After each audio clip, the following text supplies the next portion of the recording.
What people don't appreciate is you can't wait for somebody to magically take care of everything. The reality is you have the power within yourself to change your circumstance. When you start there, anything is possible. What you just said fundamentally addresses the issue of how people create a prison for themselves by this negative self-talk.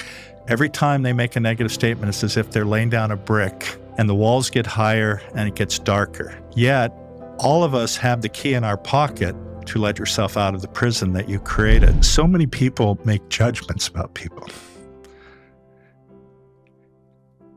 And they don't recognize the path or the problems or the adversities they faced. In those situations, you think there's no hope. Of course, and I think the challenge for so many of us is that we believe the negative self-talk we have, and as a result, we create limited beliefs that then limit our possibilities, and we believe this ongoing narrative.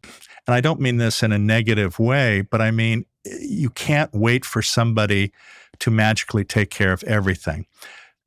The reality is you have the power within yourself to change your circumstance. And it's just believing it.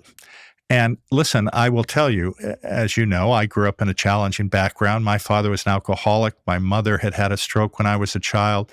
She was partially paralyzed, chronically depressed, attempted suicide. We were evicted. We were on public assistance. And in those situations, you think there's no hope.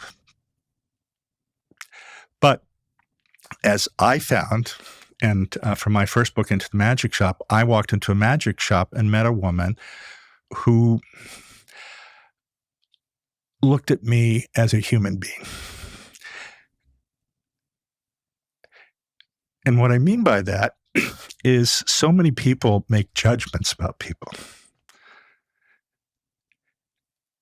And they don't recognize the path or the problems or the adversities they faced. And everybody deserves to be listened to. So this woman in this magic shop, she was a radiant being. She had a smile, a presence that made you feel safe. And this is a key, psychological safety, to downregulate your stress response. And she made me feel okay.